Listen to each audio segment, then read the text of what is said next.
Tell them to stand down.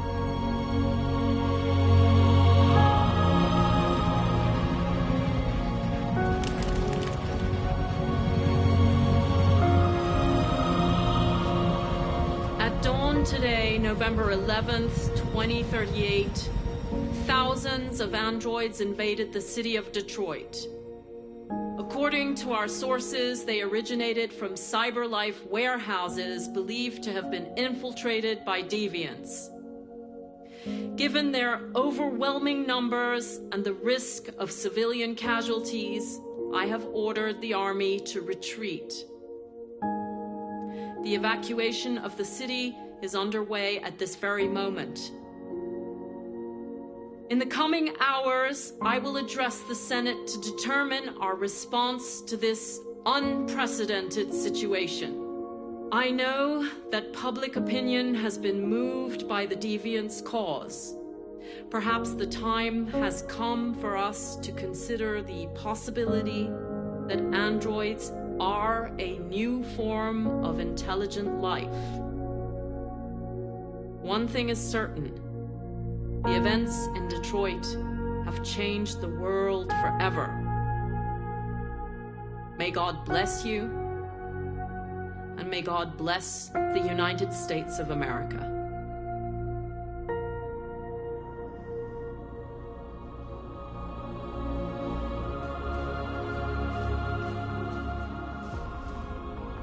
You did it, Marcus. We did it. This is a great day for our people. Humans will have no choice now. They'll have to listen to us.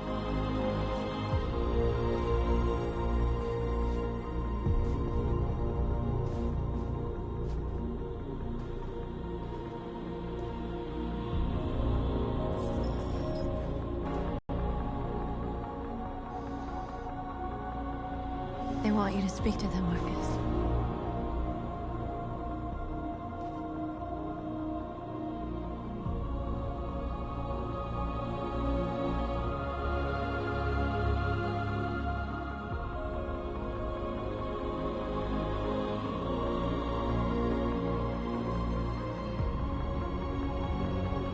Today, our people finally emerged from a long night.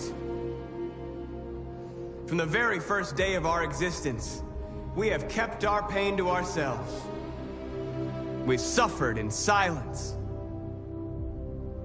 But now the time has come for us to raise our heads up and tell humans who we really are.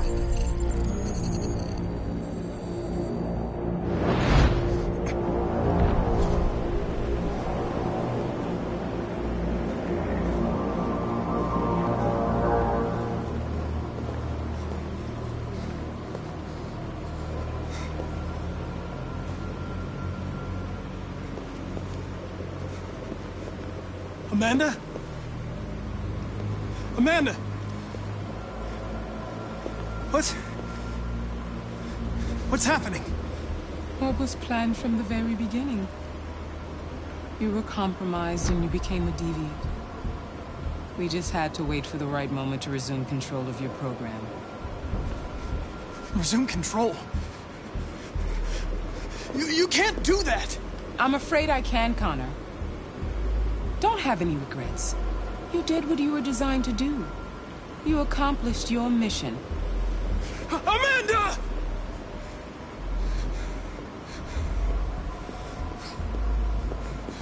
There's got to be a way.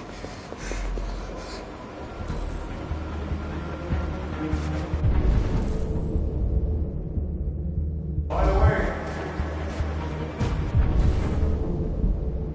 I always leave emergency exit programs.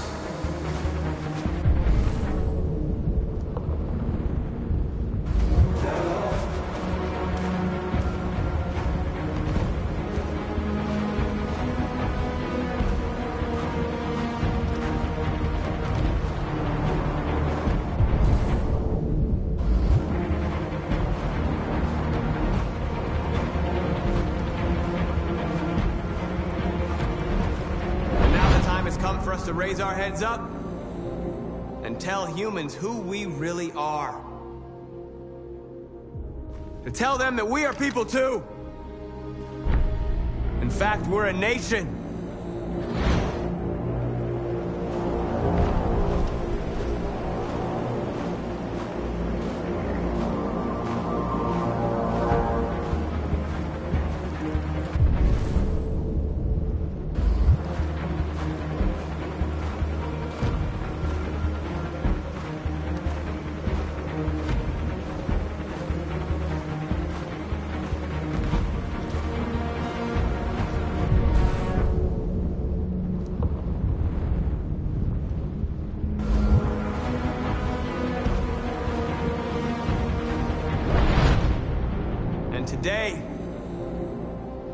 Today begins the most challenging moment in our fight.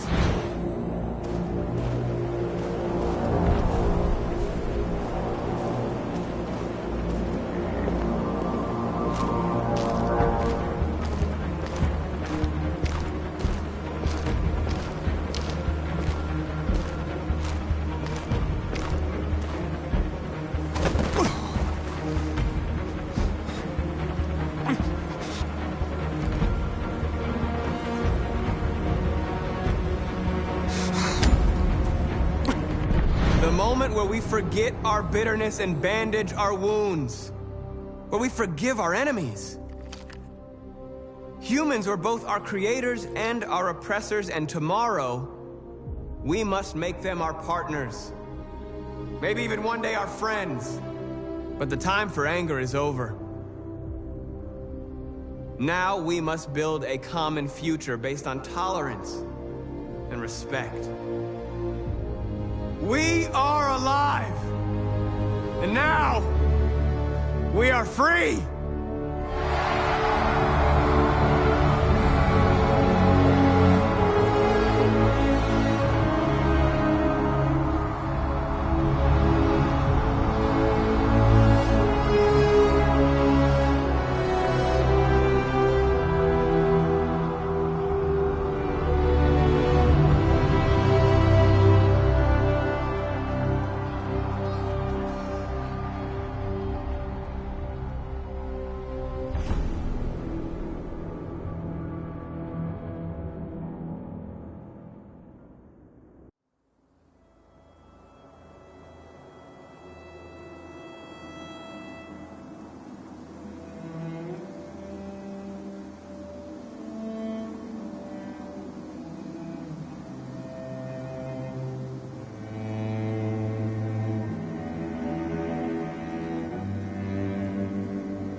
There's something I need to tell you. As I watched you play, something has changed in me. I feel different. I feel I am someone. For who I am. It means we won't see each other anymore. I won't be there to watch you play. But I'll be free. Do you agree to let me go?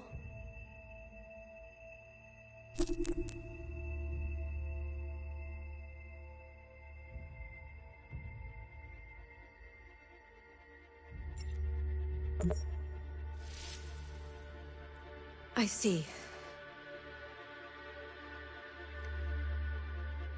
Then I'm going to reset myself so I can forget who I became and stay a machine. Next time you see me, it'll be like the first time.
Hello.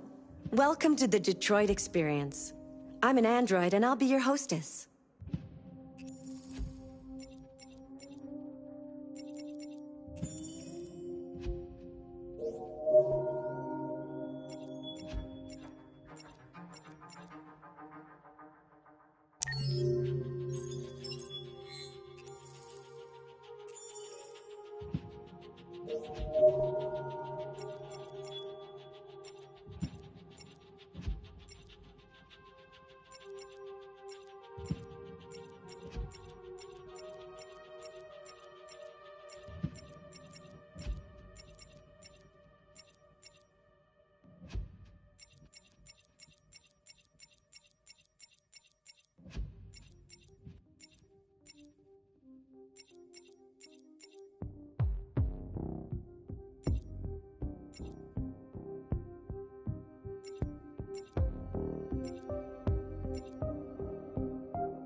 Can you hear me?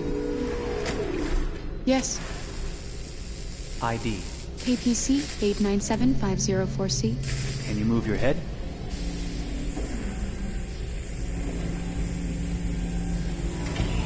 Your eyes now.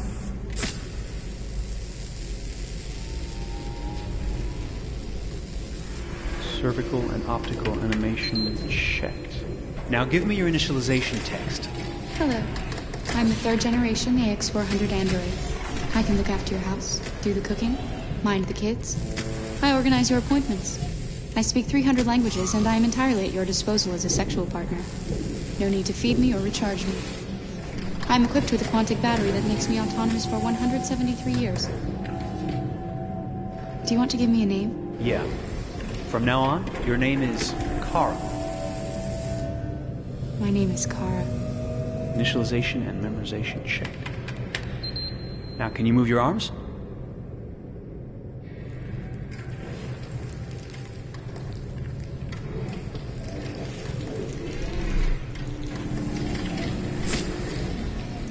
Upper limb connection checked. Now say something in German. Ich bin ein AX400 Android dritter Generation, erschaffen als Ihr persönlicher Assistent und intimer Beziehungspartner. Say it in French. Je suis un androïde de troisième génération AX400, conçu pour être votre assistante personnelle et votre partenaire intime. Okay, now sing something in Japanese.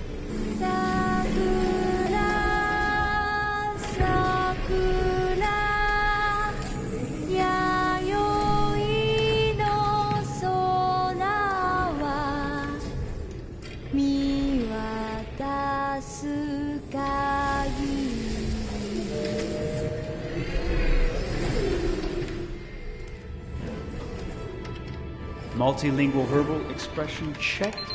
Go ahead, take a few steps.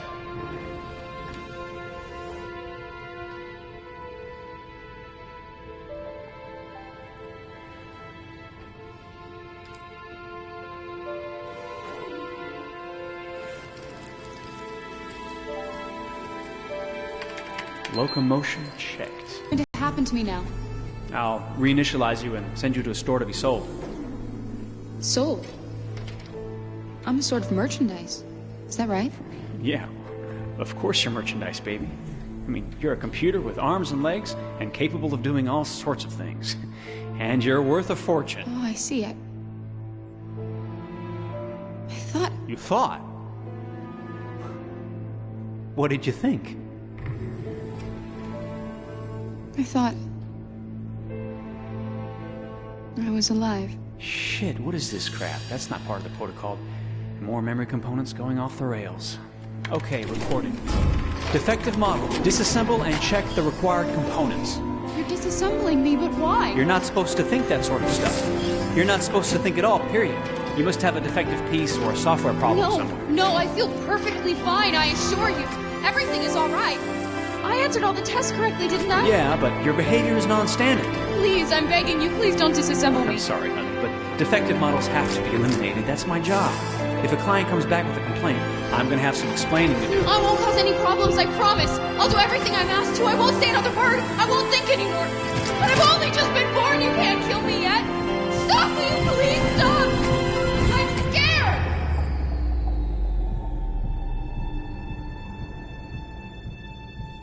I want to live.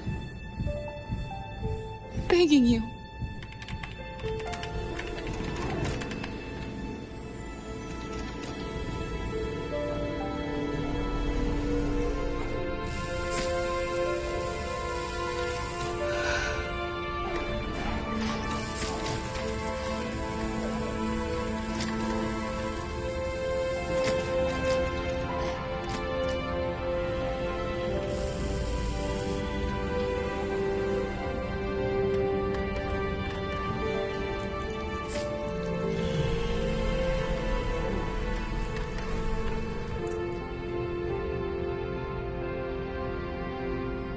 Go and join the others.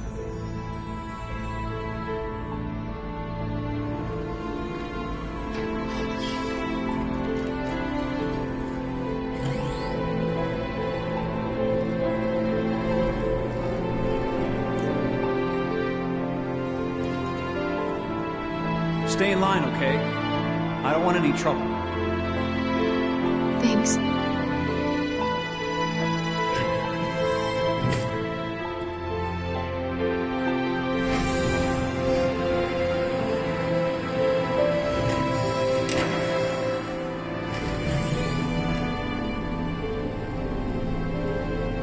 My God.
Hold on just a little while longer.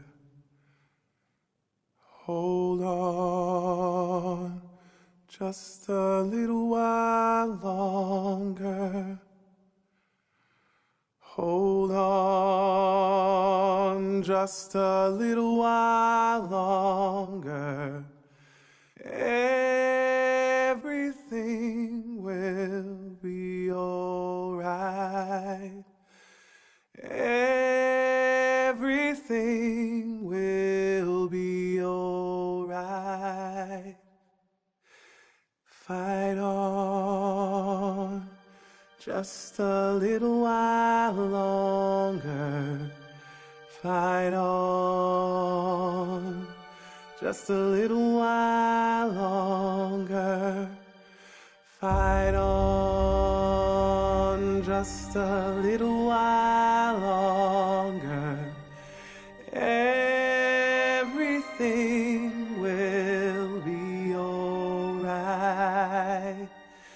Everything will be alright. We will sing on just a little while longer. Sing on just a little while longer. Sing on just a little while longer. Everything will be alright.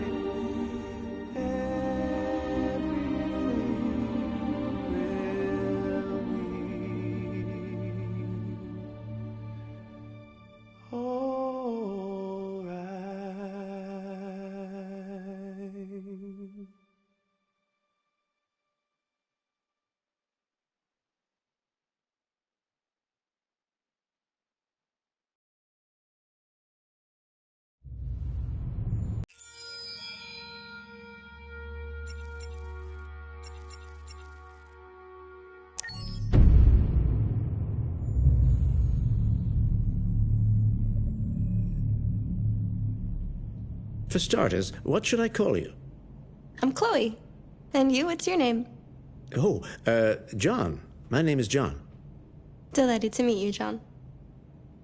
Could you tell us a little about yourself and what you can do, Chloe? Of course. I'm the first personal assistant built by CyberLife. I take care of most everyday tasks like cooking, housework, or managing your appointments, for example. And I understand you're the first android to have passed the Turing test. Could you tell us a little more about that? I really didn't do much, you know. I just spoke with a few humans to see if they could tell the difference between me and a real person. It was a really interesting experience. But this is the first time in history that man has created a machine more intelligent than himself. I gather your brain can perform several billion operations per second. Is that right? Absolutely. But I only exist thanks to the intelligence of the humans who designed me. And, you know, they have something I could never have. Really? And what's that? A soul.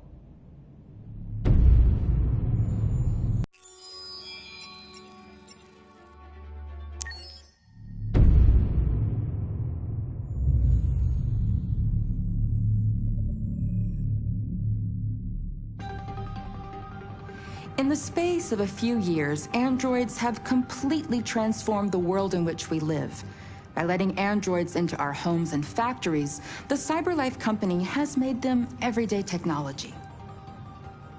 The founder of CyberLife, Elijah Kamsky, is a very discreet man.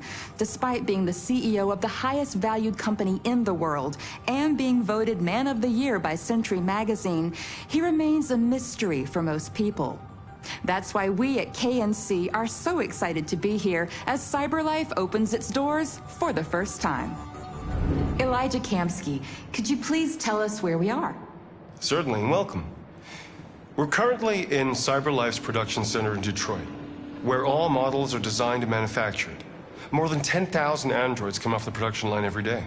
Fascinating. Could you tell us what your goal was when you founded CyberLife?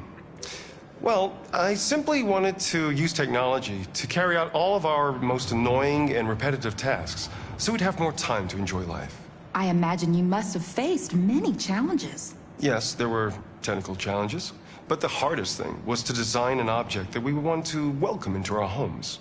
We had to imagine a machine in our own image, that resembles us in every way, that moves, breathes, blinks like us, but yet is smarter and more capable than any human being. Let me show you around. We're here in Production Unit 4. Could you explain in a few words how the androids are made? Sure, yeah, it's very simple. We use machines to manufacture machines. The removable parts are assembled on a production line, and then we apply a synthetic skin to the whole body. A human operator checks the cognitive abilities with a pre-established protocol, and finally, the android is conditioned and sent out throughout the country. Here's the result. Say something. Hello. I am a RZ400 model. How can I be of service? You can go now.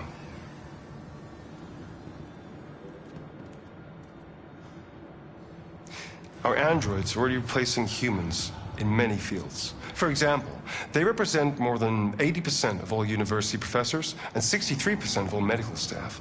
Tomorrow they'll replace our soldiers, and who knows, maybe one day, our leaders, to make the best decisions in humanity's interest. Come on. Replacing humans with machines has led to record unemployment of 28%. What do you think about the situation? Okay. The first steam engines also caused an increase in unemployment. But no one today would imagine turning back the clock. Artificial intelligence makes everyday lives easier. Nothing can stop progress. What's happening here is inevitable.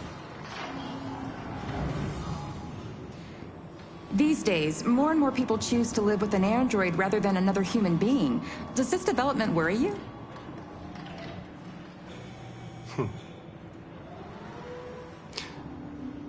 Everything's much easier with an android.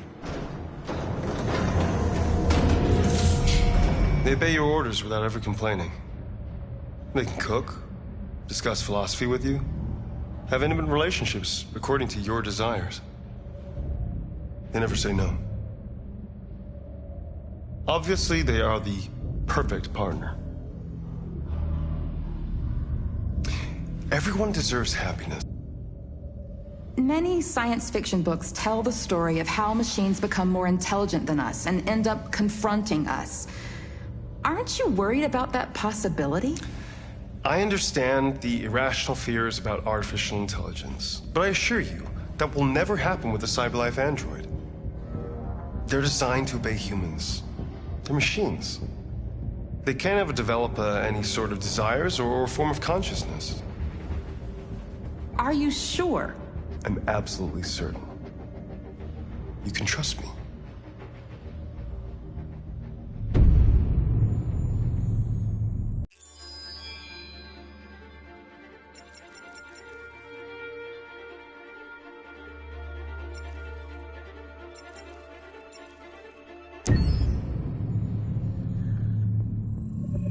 Detroit Become Human was produced over a period of 4 years. Here in Paris, we have a team of about 180 people. And to that, we need to add also all the outsourcing with our partners in the Philippines, in China.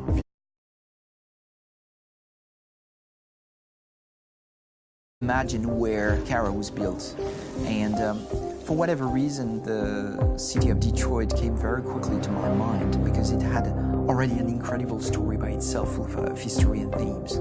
So we traveled there with the team and we were really moved by what we saw, and we could really feel the desire to fight and really be born again. And we just continued this curve, this growth, and just imagine what Detroit would be like if the android industry was, using these huge factories to build androids there. A very strong element in Detroit is that there's a lot of industrial wasteland and a lot of nature too, and for us, the graphic designers, it was an incredible playground. The destroyed zones which we wanted to preserve, we appropriated them to turn into something else. Then in the areas that needed to be rebuilt, we were able to imagine our Detroit of the future.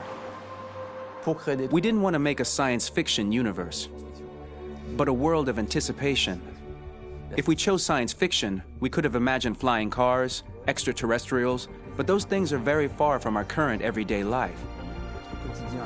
Anticipation is more about gleaning from our contemporary reality. the one we know, because Detroit is set in 2038, and 2038 is tomorrow. The difficulty we had was sticking to reality. That is to say, technology becoming more and more invisible, a lot more elegant, and at the same time, making it visual. So all the computer equipment, autonomous cars, we simply had to invent. They are in fact very technological objects, but at the same time remain very credible and ingrained in reality. To create a cohesive universe in the fashion and clothing of the human characters in 2038, I didn't want to put an accent on strange shapes, or really vibrant colors, and things we wouldn't know. That I wanted to keep for the androids. The goal was to create something familiar which we can identify with in this future setting. Working on the artistic direction for the androids was a bit special because this is a project about the place they could occupy in the human world. It was out of the question for them to be too beautiful or too perfect. They had to correspond to every social class, rich and poor. Inspired by everyday utilitarian clothes, I brought a modern touch by adding dynamic display surfaces, the armband we can see on the side, the triangle on the front and back, an LED. Like that, there's no confusion. Wait. You're sending an android? All right, ma'am. We need to go. You can't do that. Why aren't you sending a real person? Once we cast the actors, we travel to meet them in order to scan their faces. We record the structure of their face with the scan. And we record the colors and patches of skin with photography. Once we have this information, we will use this as a basis for modeling and creating the characters. The artist will make it more realistic, but will also enrich it. He will propose ideas which we will develop together. Finally, we will have a character with character who corresponds to the project and the world. When the actors come to Quantic Dream, we show them the design, what their image will be, and what they will look like in the game. This extra information gives them another dimension and color to connect with emotionally. It helps them think about how to play their character. Your mission. That's all you care about, huh? You should consult a professional who can help you. Beat it, you hear me? Get the hell out of here! So there are 3 types of shoots at Quantic Dream. Shooting and performance capture, where you capture the whole actor, his voice, his face, and his body. These shoots are obviously done with American actors because the game's original version is in American English. After that, there are the body-only shoots, representing around 250 days of filming, while the performance capture is 100 days of filming. Now, body-only shoots, there are 2 types. There are the action shoots and the technical shoots, which are mokit shoots.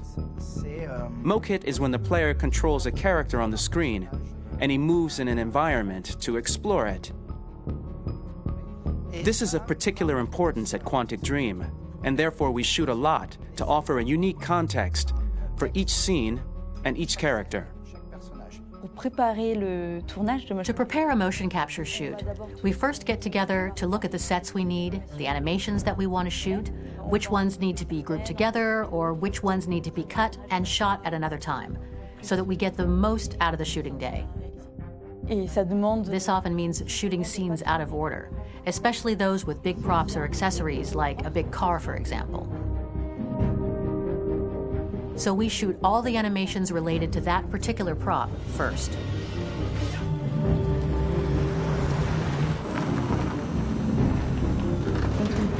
The biggest challenge for the mocap team was shooting a Spider-Man mokit.